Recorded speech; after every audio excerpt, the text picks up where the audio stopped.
झाला त्याच्या आधी एका आयएस अधिकाऱ्यांची बदली करण्यात आली आणि त्यानंतर आपल्या मर्जीचा अधिकारी घेऊन हा सगळा घोटाळा करण्यात आला। हे 100% खरं आहे। त्यावेळेस विरोधी पक्षनेता असताना त्या बदलीच्या संदर्भात आणि झालेल्या घोटाळ्याच्या संदर्भात मी पण हाऊसमध्ये आणि प्रेस कॉन्फरन्सच्या माध्यमातून हा घोटाळा मी मांडला होता। परंतु सरकार ढिम्मा आहे, त्यावेळेस काही चौकशी केली नाही। एक मंत्री स्वतःच्या मर्जीनं काम होत नाही म्हणून, भ्रष्टाचार करता येत नाही म्हणून 4-4 सचिवांच्या बदल्या करतो, 2 आयुक्तांच्या बदल्या करतो। हे सगळं जे आहे, मग त्यावेळेस मला वाटतं की त्यांच्या भ्रष्टाचारावर पांघरून घालण्यासाठी किंवा त्याला मदत करण्यासाठी ह्या सचिवांच्या बदल्या केल्या गेल्या का? बदल्यांचा अधिकार मंत्र्यांना थोडी असतो, त्यावेळच्या सीएमकडे होता। आणि एवढा प्रेशरमध्ये धनंजयच्या येऊन सरकार चालत होतं का? इतका त्यांचा दबाव होता का? आणि भ्रष्टाचाराची मोकळीक दिली होती का? जा तू जेवढं खायचं तेवढं खा, तू म्हणशील ते करू, अशी काही पद्धत होती का? मुळात हा विषय जो आहे ना, भ्रष्टाचारामध्ये धनंजय मुंडे यांचा सहभाग आहे। त्याला मंत्रिपदावरून लवकरात लवकर काढलं तरच सरकारची इज्जत इब्रत राहील, नाहीतर आहेत तेही घालून बसतील।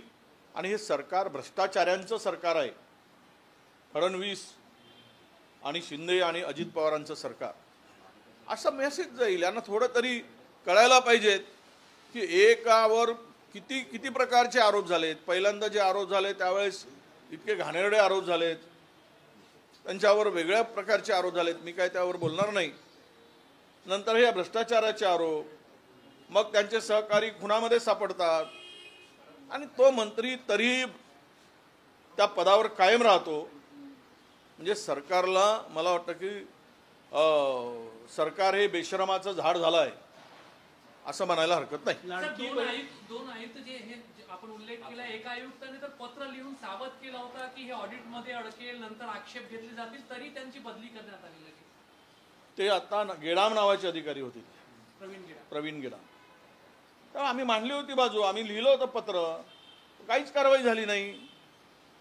म्हणजे किती खाल्लं तरी काही कारवाई करायची नाही असं सरकारचं धोरण असेल त्यावेळचे शिंदे सरकारचं आणि आताच्या फडणवीस सरकारचं, तर मग आता त्याला काही इलाजच नाही।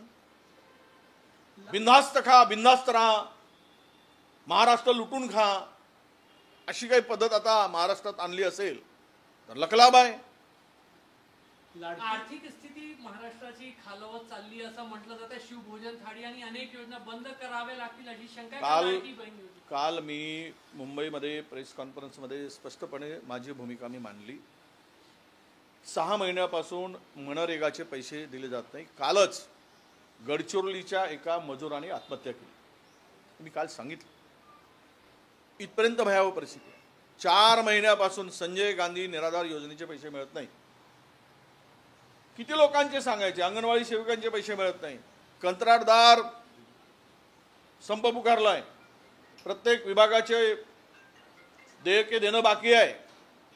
निवडणुकीच्या तोंडावर निवडणूक जिंकण्यासाठी सर्व योजना कात्री लावून गुंडाळून लाडकी बहीण आणली, मतं घेतली, आता खुर्ची उभवत आहेत। लाडक्या बहिणीचे सुद्धा मोठ्या प्रमाणामध्ये आता 4 व्हीलर आणतील, उद्या 2 व्हीलर, मग स्लॅबचं 2 खोल्याचं घर असेल, त्या घरकुल मिळालं असेल तर तेही काढतील। हळूहळू आणून यांना जो काही आकडा 2.5 कोटीपर्यंत गेला होता लाडक्या बहिणीचा किंवा 3 कोटीपर्यंत होता, तो आता हे 25-30 लाखापर्यंत आणतील।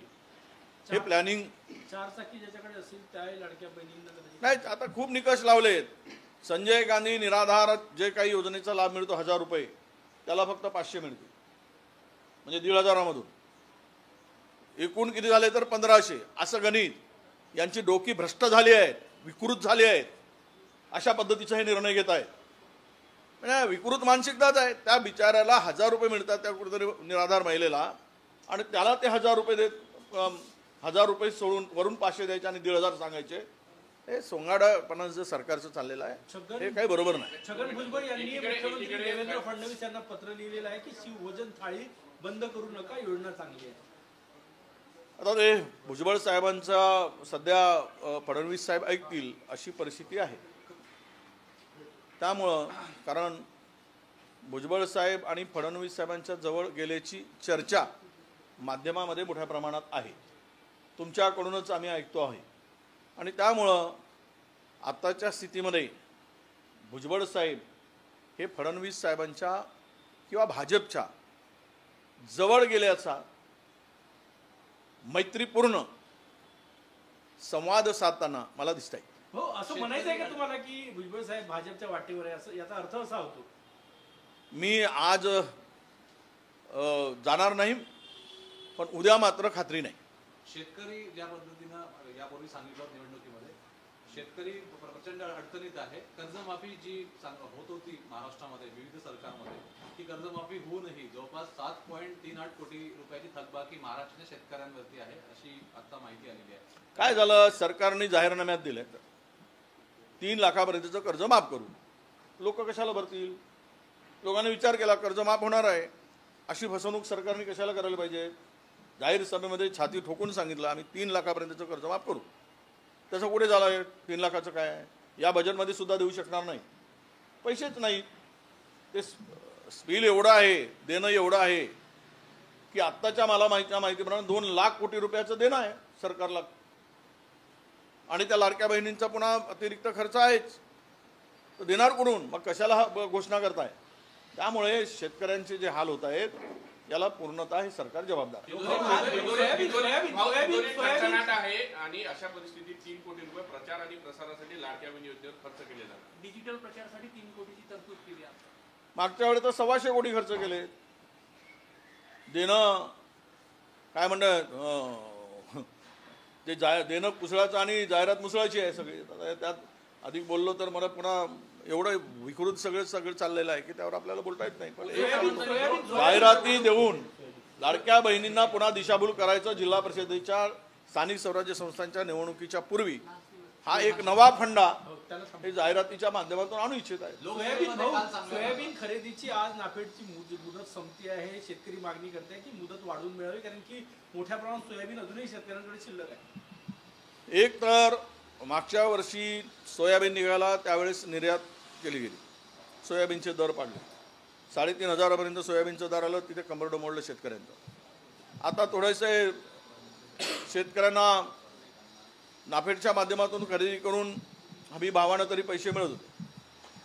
पण सरकारने कोटा ठरवून दिला महाराष्ट्राला, तो कोटा संपला. केंद्राकडून कोटा वाढवून आणावा. बोलण्यापेक्षा मी कृषी मंत्र्यांनाही सांगणार आहे आणि पणनच्या मंत्र्यांना, मुख्यमंत्र्यांना लिहू आम्ही पत्र की तुम्ही आता कोटा वाढवा, आणि हे जोपर्यंत सोयाबीन लोकांच्या घरात आहे शेतकऱ्यांच्या, तोपर्यंत सर्व सोयाबीन खरेदी केलं पाहिजेत. आणि जर झालं नाही तर मी या महिन्याच्या एंडमध्ये आम्ही यवतमाळमधून सोयाबीन शेतकऱ्यांचा वाशिम आणि यवतमाळ 2 जिल्ह्यामध्ये मोर्चा काढायचा आम्ही ठरवला आहे. आणि तो सोयाबीन आम्ही जिल्हाधिकाऱ्याच्या कार्यालयापुढे नेऊन ठेवणार आहोत, थप्प्या लावून. सगळ्यांना मी शेतकऱ्यांना आवाहन करणार आहे की आणा तुमचा सोयाबीन. न घेतलेलं, सरकारने सोयाबीन घेतला नसेल तर सगळा सोयाबीन कलेक्टरच्या कार्यालयापुढे आणून लावून ठेवू. घ्या तुम्ही तरी खा म्हणून सांगू.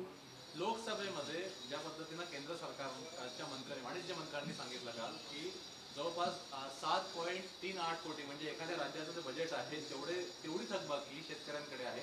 मुळात याचा परिणाम काय होईल? कारण की विविध सरकारने आतापर्यंत जी आश्वासनं दिली, कर्जमाफी केली, घोडं अडलं कुठं आहे? एकीकडे मुकेश अंबानी नाही, आमचे काय नाव त्यांच्या भावाचं, अनिल अंबानीचं 49,000 कोटीचं कर्ज 500 कोटीमध्ये सेटलमेंट केलं.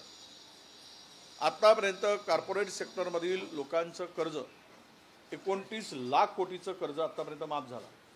मग यांच्या हाताला काय लकवा मारला काय शेतकऱ्यांचं कर्ज माफ करताना? 8-10 लाख कोटी रुपये द्यायसाठी शेतकऱ्यांच्या हक्काचे. तुम्ही उद्योगपतींचे आणि व्यापाऱ्यांचे ज्यावेळेस एवढं कर्ज माफ करताय आणि शेतकऱ्याप्रती तुमची ही अनास्था असेल, ठीक आहे, आज चालती आहे, पण उद्या तुमची पण शेतकऱ्यांनी जर ठरवलं, आणि उद्या ठरवणारच, ज्या पद्धतीनं शेतकऱ्यांचे हाल तुम्ही करताय, शेतकऱ्यांची लूट करताय, आणि ज्या पद्धतीनं शेतकऱ्याला कर्जमाफीची घोषणा करून देत नाही, या मैदान आहे पुढे, संपलं नाही. लोकसभा झाली, विधानसभा झाली, जिल्हा परिषदेमध्ये लोकांचा आक्रोश, EVM मध्ये गडबड नाही झाली तर नक्की दिसेल.